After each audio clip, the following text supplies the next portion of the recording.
Los cristianos por lo general se oponen al suicidio, pero hay una enorme diferencia entre el suicidio y la muerte digna. Eutanasia viene justamente de un término griego que junta eu, que es buena, con thanatos, que es justamente la muerte. La muerte buena, la muerte digna, como se ha dado en llamar en los últimos tiempos. Sin embargo, desde la religiosidad o desde el catolicismo, desde el cristianismo, se cuestiona esto. Ahora, ¿qué pasa con los otros? Los que no profesan esta religión. Informe. Cuando se habla de valores, se ponen en juego más preguntas que respuestas. ¿Todos, creyentes y no creyentes, hablamos de lo mismo? ¿Deben los ciudadanos, de acuerdo a sus ideas, decidir cómo vivir y morir, o deben respetar la decisión divina y las ganas de que siga viviendo que le expresan sus seres queridos? ¿Es criminal, egoísta e indigno expresar la decisión anticipada de morir cuando el sufrimiento existencial es insoportable? ¿Todos deben compartir la idea de vivir a cualquier costo? ¿Quién debe tener la última palabra? ¿Dios, la medicina, la justicia o la propia persona? La última palabra evidentemente la va a tener Dios. Para los que creemos decimos eso. Así como tiene la primera, tiene la última. Y en ese sentido, Él ha puesto en nosotros, los seres humanos, el sentido de responsabilidad.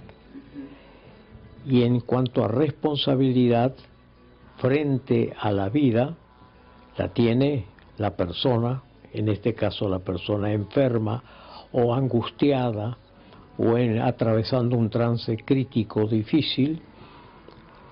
La tiene la familia, cuando la familia ocupa su lugar, rodeándole o rechazándole, amparándole o oprimiéndole. La tiene el médico, la medicina, el psicólogo, dando su palabra sabia, prudente, oscura, ambigua o imprudente o mezquina.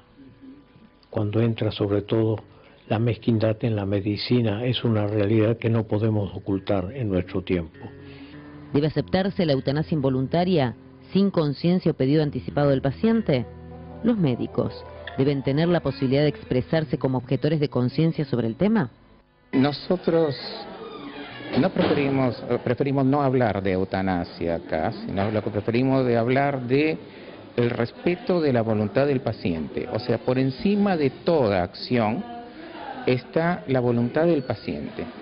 Si es un paciente, vale, que esté con un cuadro de cáncer avanzado, en estadio avanzado, donde él, digamos, está pensando en abreviar tiempos, ¿qué hacemos nosotros al respecto? Apoyarlo psicológicamente. Hay todo un equipo que siempre está trabajando al lado de él, y que vamos a respetar la voluntad en, por ejemplo, no recibir determinados tipos de tratamiento, el no ponerlo en respirador o el no recibir tratamientos invasivos.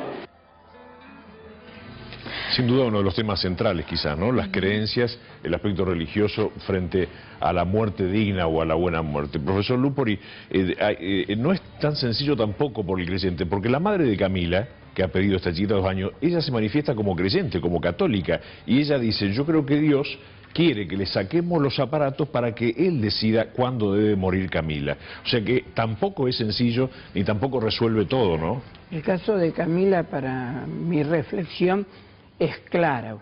Es decir, Camila, si no tuviera cierto soporte médico, ya no viviría más.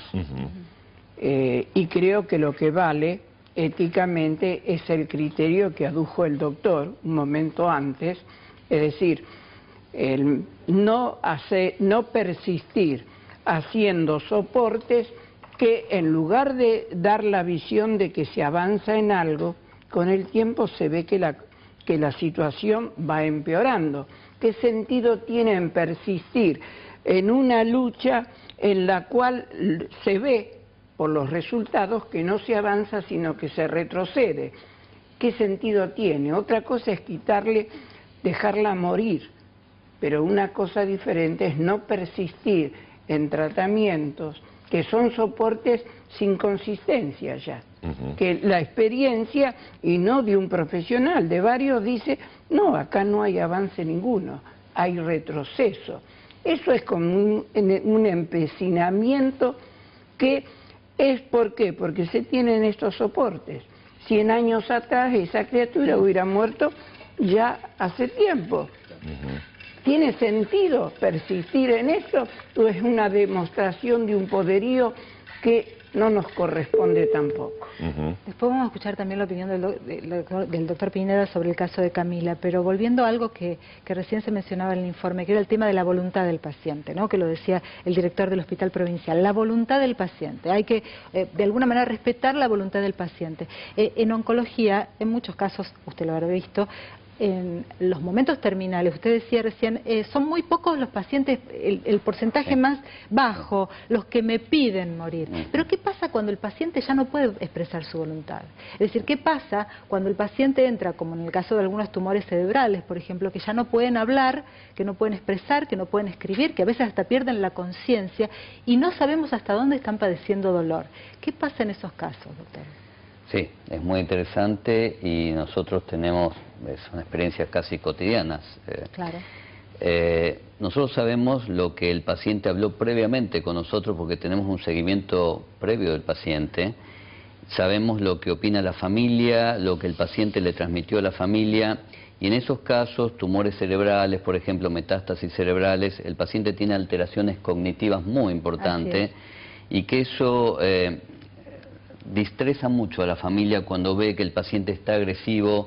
Una de las cosas que hacemos es hacerle un pequeño test, que es un mini mental test, una cosa muy simple, y eso le demostramos a la familia, su familiar, su esposo, no es que esté agresivo con usted, su cerebro está fallando. Y tratamos con medicación de bajar un poco ese nivel de agresividad. Hay medicamentos como el haloperidol, la clorpromacina, y en casos que no se puede, hay una terapia que no es eutanasia desde ya, que es la sedación paliativa. ¿Qué es la sedación paliativa? Cuando no podés combatir ya un síntoma, y puede ser un delirio hiperactivo que puede tener este paciente, es sedarlo, que puede ser una sedación superficial, transitoria o una sedación más profunda en esta etapa de la vida. Eso... Una sedación más profunda hasta el momento de la muerte. Sí, pero está demostrado también con trabajos científicos que la sedación más profunda no acelera la muerte. El paciente sedado o no sedado, si tiene 3 días de expectativa de vida, los va a tener, y tal vez con sedación va a disminuir un poco la ansiedad de lo que los rodean, porque en cuidados paliativos es el cuidado del paciente y de la familia que sufre. Pero es un arma terapéutica. Doctor, ¿y ustedes pueden de alguna manera determinar si el paciente en ese estado sigue sufriendo dolor? Sí, es muy difícil también. Siempre decimos hay factores pronósticos en dolor. Uno de los factores pronósticos cuando el paciente está en delirio, porque vos le preguntas, ¿te duele? Y te va a decir que sí, pero a lo mejor es como un chico. No se sabe expresar en ese momento, porque cuando dice que le duele, a lo mejor lo que tiene es una molestia, las sábanas le molestan, etcétera. Ahora, hay gestos de dolor, gestos cuando se lo está cambiando, cuando se lo está rotando en la cama, y entonces lo que tratamos de que si tenemos la percepción de que el paciente puede estar teniendo dolor, aumentamos la dosis de analgésicos, que en general son opioides. Aumentamos los opioides para aliviar el dolor, y también es otra cosa que hasta la Iglesia Católica lo autoriza, que es el principio del doble efecto. Si la dosis en esa etapa que el paciente ya está muriendo de morfina acelera en algunas horas su muerte, pero no lo hice para matarlo, sino para aliviar su dolor, su sufrimiento, está autorizado. O sea, es el principio del doble efecto. Que de alguna manera es una eutanasia, es una muerte más buena. Eutanasia está bien, pero eso es de los griegos. La eutanasia actual, ¿qué es? Matar a un paciente para que deje de sufrir. Claro, pero la raíz es la muerte más buena. Con el objetivo mío como médico de matar al paciente. Mi objetivo en ese caso es aliviarlo. Tal vez muera unas horas antes, pero no es mi objetivo matarlo. Doctor Pineda, usted comparte, debería haber también en este caso, por ejemplo, la intervención de médicos, de profesionales, objetores de conciencia, algún tipo de registro para, en el caso de que se avance legislativamente, en algún tipo de permiso mayor a que existe actualmente. El tema de la objeción de conciencia, yo soy objetor de conciencia concretamente en el tema del aborto y de algunas cuestiones ligadas a la reproducción. El registro de objetores de conciencia es una violación de la Ley Nacional de los Derechos Personales y lógicamente no debería existir ninguna lista de objetores de conciencia de nada, porque la Constitución Nacional y muchas constituciones del mundo defienden la conciencia del individuo. Entonces, el individuo tiene libertad de conciencia para decir esto lo hago y esto no lo hago. Pero son decisiones que pueden poner en peligro a terceros, doctor. No, porque cuando esta situación se da en un ambiente en donde hay otros terceros médicos que puedan no ser objetores de conciencia, el problema está resuelto. O sea que la libertad de conciencia de los profesionales debe ser respetada por encima de cualquier cosa y no debe marcarse al profesional porque sea objetor de conciencia en el aborto o en la eutanasia. Una cosa que se ha estado diciendo y que yo quiero reafirmarla es que muchas veces el que empuja a un paciente a una muerte digna, entre comillas, es la familia, porque la que sufre más es la familia y quiere terminar con el sufrimiento de la familia proyectado al sufrimiento del paciente. Y eso es una cuestión que, bueno, la gente que hace paliativa y que la hace muy bien tiene que tener siempre en cuenta. Y por otra parte, la atención de un paciente terminal incluye, como bien lo ha dicho el doctor Fornells, la atención de la familia. Así que hay que tener cuidado cuando se pide la eutanasia, que no sea el dolor de la familia antes que el dolor del paciente. De todas maneras, el caso del doctor Fornells, lo que usted mencionaba, ¿no?, lo de los cuidados paliativos, que se incluya a la familia, no es en todos los casos. No se aplica, no lo aplican todos los médicos. Debería ser. Debería ser. Y una ley como la que se ha dado en la provincia de Santa Fe es una brillante ley, porque debería extenderse a todos los pacientes. Obligación del Estado de dar esta asistencia al paciente y a su familia. Doctor, yo le voy a pedir unos segundos más porque quería saber su opinión sobre el caso de Camila. El caso de Camila es un problema de arranque, o sea, Camila nace con una patología intraparto muy seria y nace muerta, Camila, o prácticamente, se le hace una reanimación y después de 20 minutos de reanimación Camila sale en estado vegetativo. Está claro, pero habría que desenchufar finalmente. Bueno, pero déjeme, si me da un poquitito de tiempo le explico. ¿Cómo no? Pero bueno, como conocemos más o menos cómo ha sido 89 segundos, doctor. Entonces, los primeros días de vida de Camila fueron críticos y debió haberse evaluado la capacidad de Camila, la capacidad cerebral de Camila para saber si Camila iba a llegar a esta situación o no, y entonces reevaluar a sacarla a Camila del respirador tempranamente.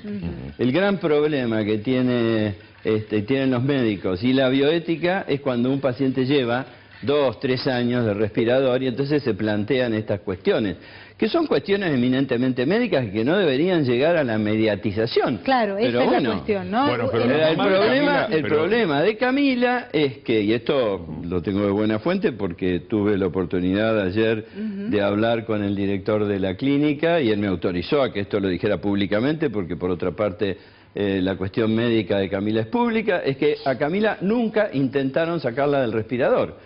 Camila tiene un estado vegetativo permanente y hay estados vegetativos permanentes que necesitan un respirador y hay otros que no necesitan un respirador. Supóngase usted que a Camila se le saque el respirador y como Karen Kinlan, después de 8 años de respirador, vivió 6, ¿qué hacemos con Camila? Porque la respuesta a la madre que quiere terminar con la vida de Camila, que bueno, es el dolor de la madre de ver a esta niña en estas condiciones, si se le saca el respirador, si sus centros respiratorios arrancan solos, Camila va a vivir mucho tiempo sin respirador y entonces el problema es que esto no tiene respuesta. Sí, de todas maneras la madre de Camila lo ha dicho claramente, dice yo podría haberlo resuelto a lo mejor con un amparo o en el ámbito sin... dice, esto para mí significó una lucha social, o sea, lo expone de esa manera para otros casos. Doctora Gutiérrez, avanzar en una legislación se ve es bastante complejo, digo, porque involucra también aspectos conceptuales y religiosos e ideológicos muy profundos. Sí, creo que sí, pero pero es importante poner estos temas en debate,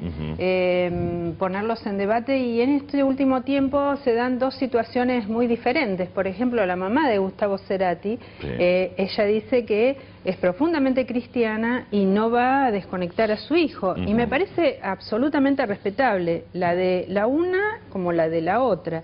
Entonces, en mi caso, como legisladora, yo tengo que darle también la posibilidad a las personas que deciden, adultas, ¿no? Porque estamos hablando de adultos, que deciden en un determinado momento y que después pueden seguir opinando lo mismo a lo largo de su vida, de que hagan un registro y que impidan lo que decía el doctor, el ensañamiento terapéutico, ¿no es cierto? Porque ¿por qué le voy a dar esa potestad al cuerpo médico, que sea el cuerpo médico el que decide por mí, si yo puedo decidir? Porque aquí hay una situación que se da mucho, es la omnipotencia de los saberes médicos, y entonces termina decidiendo el médico solo, y yo concuerdo que muchas veces la familia está ansiosa por que se termine de una vez por todas. Por eso digo, respetar la voluntad del paciente, y que eso no pueda ser revocado, por ejemplo, por ningún familiar, si el paciente decidió X cosa, por lo positivo o por lo negativo. Y también esa nueva ley que se aprobó en diciembre nacional le da el derecho al paciente de decidir, inclusive si quiere o no recibir determinados tratamientos, porque muchas veces ante una enfermedad se plantean cosas que, bueno, el paciente puede no estar dispuesto a... Como los testigos de Jehová, por ejemplo, que han tenido, la justicia ha tenido que darles razón en muchas oportunidades. Bueno, pero recién el doctor Pineda decía, el error acá fue no haberlo hecho antes, digamos, no haberle, o haberles puesto el respirador, o en el caso de Camila, o no haberla desenchufado antes el respirador. Bueno, hay quienes dicen que tenían un temor legal a hacerlo. Claro, esa es la cuestión. Lo que decía también Pagura, muchos médicos son muy egoístas con respecto a eso y se cubren por las dudas. Pausa, ya volvemos.